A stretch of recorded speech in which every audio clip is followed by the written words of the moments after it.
Welcome into the original Gangsters Podcast. I'm your host, Scott Burnstein. I want to do another episode on the Blue Wave. We've got some more news to report. We got some housekeeping we need to do. The focus of this episode is going to be on Los Malos, which is a subfaction within the Pagans and has been a big, integral part of the Blue Wave expansion campaign over the last 7 years. And we mentioned, me and Alex from NJ.com mentioned Los Malos in our episode that we did about a week ago.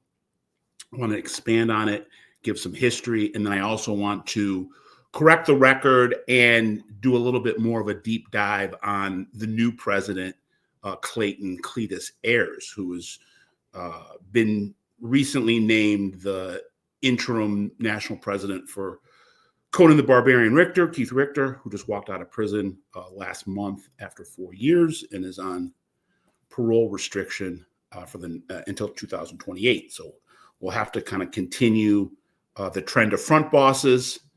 This is the third front boss for Richter since he went away in 21. And we've talked about that succession from Big Bob Francis in Virginia to Jerry Tank Tenaglia in Pittsburgh, and now to Cletus Ayers from the represents both Philly and Reading. So first thing I'll say is, again, I want to correct the record on this. We had gone out about that Cletus Ayers was promoted to the new president, but we said he was 81 years old, was a Vietnam vet, and so forth. That was incorrect. That was his father. Rest in peace to Clayton Jr. But this is Clayton III. Cletus Ayers is Clayton Ayers III, and he is 56 years old. He also is a convicted felon, has a drug trafficking pinch on his record they had to go to prison for, and beat a DUI case a couple years back. He was the National Sergeant at Arms, and he is now the national president, acting on behalf of Conan Richter and Richter's vice president, Hugo Zoro Nieves. That brings us to Los Malos. And, this is a very kind of underreported aspect of the Blue Wave. And Los Malos isn't a new thing. It's been around for a long time. We're going to talk about where it traces its roots to. But right now, this is Zoro Nieves's loyalists. It is a representation of how the club itself is growing, evolving, diversifying. And we've also spoken and reported in the last couple of weeks that not everyone in Pagan's Nation is totally on board with the Blue Wave. Now, this is not not an insurrection. It's not a big slice of Pagan's Nation, but it is a small but vocal slice of old timers that don't like the darkening of the ranks. They worry that there are eventually going to be more Latinos and Hispanics than whites, and don't like the influence that the Mongols, according to them, have on certain aspects of policy and shot calling on behalf of the leadership of the Pagans. I don't know if that's true. I know that this is, some of the small amount of restlessness in the ranks comes from this kind of school of thought, I'm told. Come be a part of history and learn the answers to the greatest unsolved murder mystery of all time. Here's Scott Burnstein and former Detroit mobster Novi Toko reveal the truth about what happened to Jimmy Hoffa in a live presentation and panel event on July 23rd in Warren, Michigan. For tickets and information, visit ogmediaevents.com. And that brings us to Los Malos. So there would be no Zoro Nieves. There would be no Blue Wave if it wasn't for the consummate Pagan's elder statesman, for all intents and purposes, the godfather of Pagans in New Jersey, and that is Kano, Sergio Cuevas, aka Kano or Kano, 85 years old, has been in the club since the late 70s, early 80s. He's Puerto Rican, the first Latino member to enter the hallowed halls of Pagan's Nation. And I'm also told he was the first non-white pagan, or at least the first non-white pagan in that part of the country. And he has almost a mythology around him for a guy that's still alive, and is just a revered presence coast to coast with the Pagans. And we know that with the Blue Wave, even with Conan the Barbarian behind bars for 4 of the 7 years, the Blue Wave has been very effective and is causing a lot of consternation amongst other 1% clubs, law enforcement. The brand has been spread around the United States. This was an East Coast group, Mid-Atlantic, Southeast. Now it's a national group. It's coast to coast. There's Pagans flags now planted in 49 of 50 states. The only state where there isn't a Pagans chapter right now is Hawaii, I'm told. And this has all really happened pretty quickly. And a lot of it has to do with Richter and Nieves embracing the idea of bringing Latinos, Hispanics into the fold. In a lot of ways, just logistically, if you're going to move west, you kind of had to do that. And it's been very successful. Conan and the Pagans have ballooned the ranks from roughly 1,000 to over 3,000 now, 3,000 full patches. And a lot of that traces back to Nieves, his savviness as a leader, enacting a lot of what Conan has wanted to, the agenda that Conan has wanted to implement while being behind bars. Zoro has been the catalyst there, whether he's been officially the vice president, officially kind of the de facto CFO with Broadway Ruick passing away. But, Nieves and his Los Malos loyalists have been a driving factor in this growth. And it kind of brings, taking Cletus Ayers and taking him from the National Sergeant of Arms and putting him in as president. Now we've kind of, I keep on saying we. Now the Pagans have really consolidated a lot of that shot calling on the East Coast in that Pennsylvania, New Jersey, New York cluster. And I think bringing Ayers into the presidency after having 2 guys that, while one was in Pennsylvania, was in Western PA. And for people that don't know the geography, Pittsburgh and Philadelphia are not close together. Pittsburgh's much closer to Cleveland and Detroit than it is to Philadelphia and Virginia. So you had Conan behind bars, you had Zoro in Jersey, but then you had the original or the initial Conan front boss in Virginia, second one in Pittsburgh. They're not necessarily close by. Now you got Conan back home in Long Island. Mother chapter is now in New York. You got Zoro in Jersey. You got Kano in Jersey. And again, Kano might not be officially active, but he still has a lot of influence. And Cletus Ayers is part of Los Malos. He wears and sports a Los Malos patch and a sticker on his ride, and he's proud of that, I'm told. You have some jealousy from the people that don't affiliate with Los Malos. And Los Malos, again, is pretty much the core East Coast tri-state area are either officially Los Malos subfaction or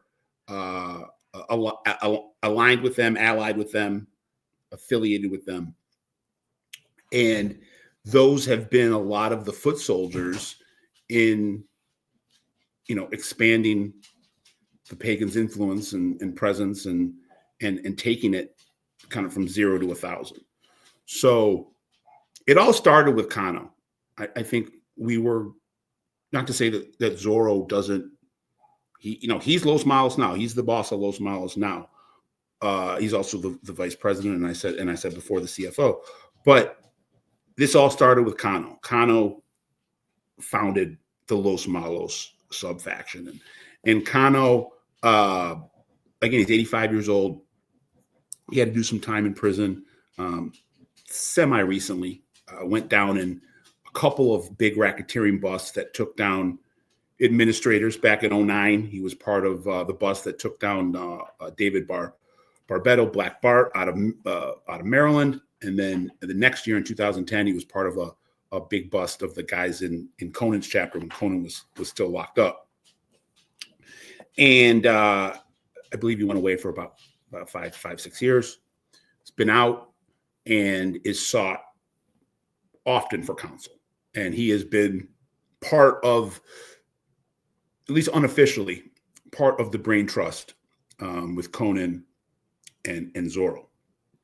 So I'm also reporting that there was a meeting last week at a restaurant in South Jersey where Zoro Nieves took Cletus Ayers to meet with Kano. And they were observed by law enforcement, as well as I've been told by some people in the club or affiliated with the club, that this was a meeting of significance and kind of a show of force. And I also want to clarify something that I reported last week about the Cletus Ayers promotion being tied somewhat to trying to navigate some choppy waters when you're talking about Conan and Zoro and some of the resistance. You had a old-time shot caller, former national president Rooster Katona. He left the organization altogether, went and started his own club. Other old timers aren't ready to leave. They're not ready to, try to stage some palace coup. They just want their voice to be heard, that maybe the means that they're taking to this end doesn't fit with some of the stuff that they bought into when they joined the club, whenever they joined the club. And I reported that Cletus Ayers was a gesture made by the current administration to the old timers. And I that's true, but I want to clarify. It might have come off like I was reporting, from a contextual perspective, that Ayers, and I was saying at that point that he was an older guy, came from that wing, or came from a space within the Pagans that was sympathetic to that wing, and that Conan and Zoro put him in to kind of placate that group. That's not true. What is true, though, is that the kind of small pocket of resistance was allowed to sign off on Cletus Ayers. That Conan and Zoro made sure that pocket of resistance was good, with Ayers taking over as president, moving up from sergeant at arms. Ayers is a low key guy.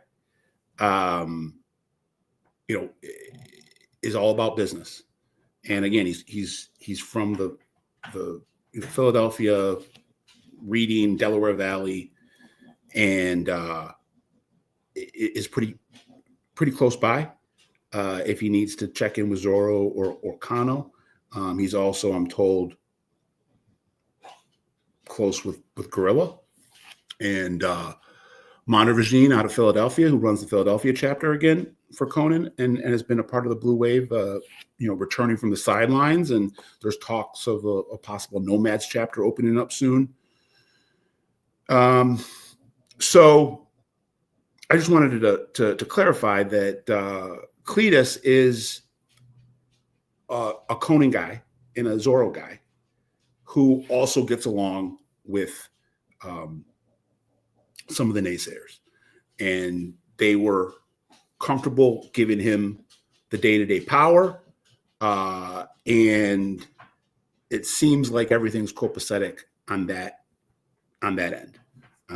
We know from some of the reporting that I've done in the last year or two, Big Bob Francis was a part of that pocket of resistance that did not like how close the Mongols were getting with Pagan's leadership, had trouble getting along with some of the Mongols.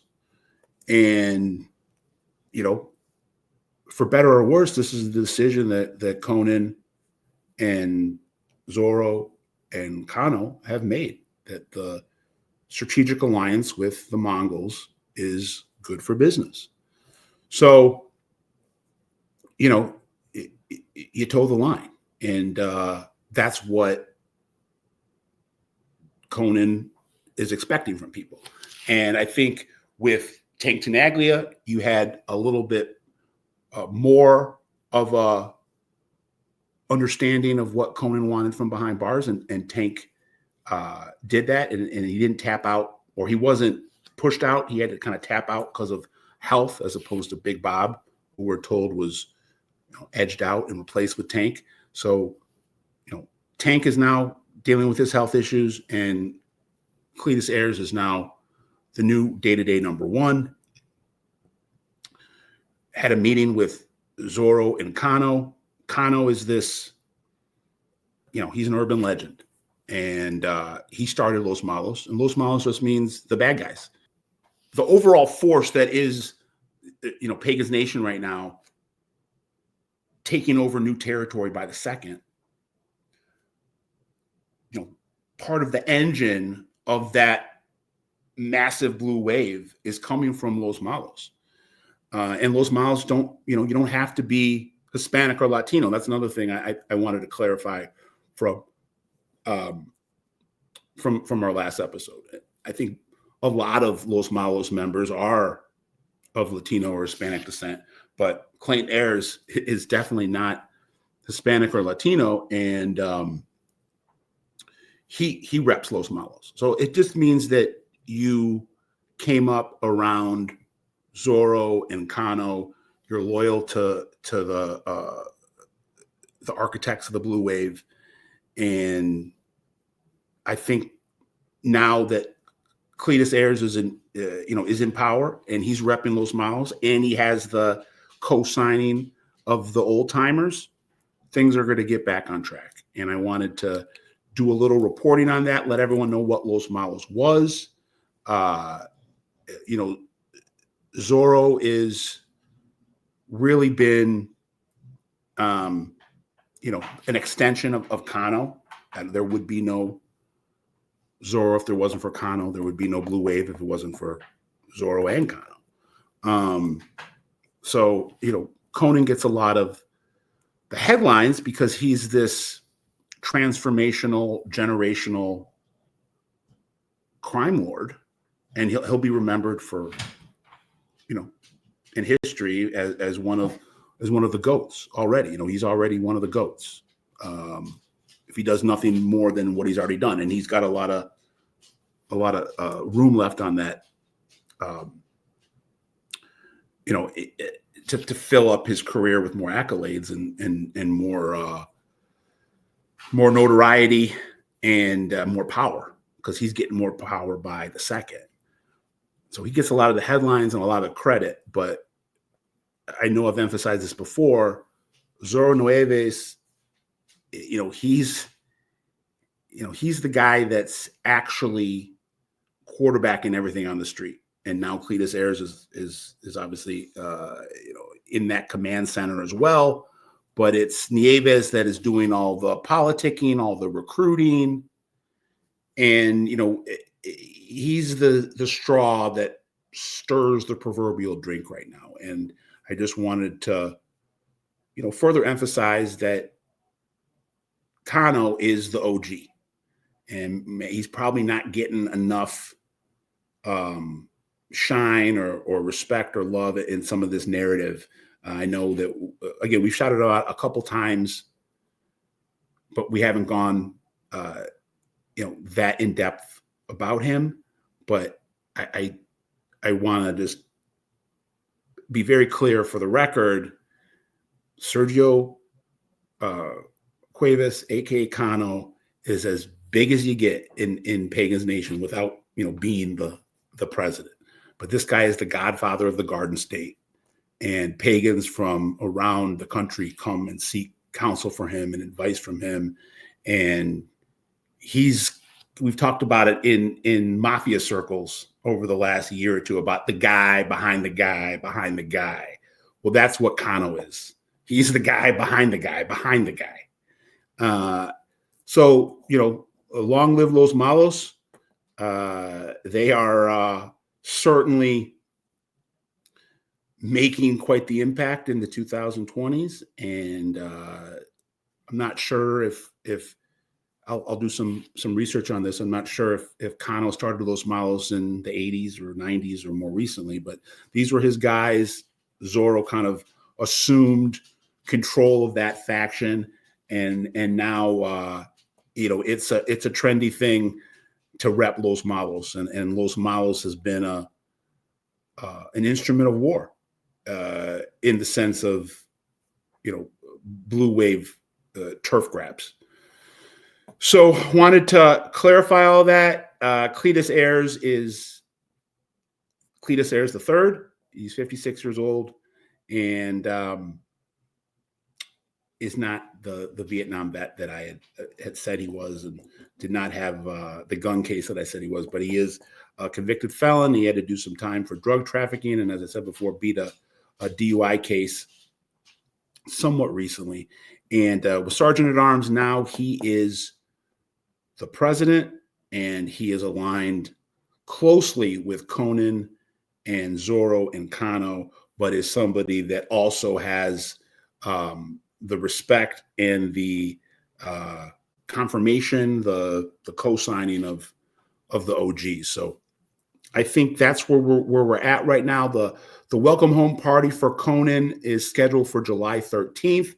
As we said in the past, Conan is not slated to be at his welcome home party because of the parole restrictions that he has, but they will be celebrating his return on the 13th.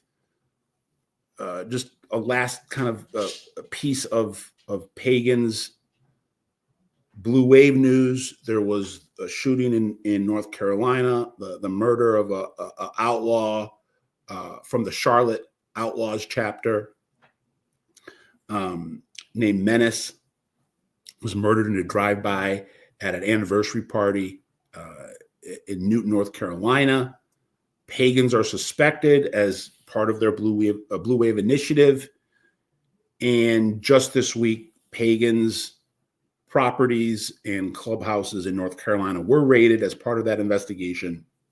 We'll keep you updated with it, but not shocking. It seems everywhere the Pagans go these days, there's some form of damage in their wake, whether that's pocketing more territory or some type of violence that's erupting with the blue wave coming into town. So again, we'll keep you updated with that. Original Gangsters Podcast, we got all your latest breaking blue wave news, anything that when it comes to the 1% world, Hells Angels, Pagans, Mongols, Outlaws, we got it. We also cover the American Mafia, the Cosa Nostra, the guys up in Montreal, the Rizzuto crime family, any number of drug dealers and crime lords around North America. We're on top of it, both modern day and history. Come check us out. Please like, share, and subscribe. I'm Scott Burnstein, Original Gangsters Podcast, uncovering the underworld, one city, one region, one country at a time. I'm out.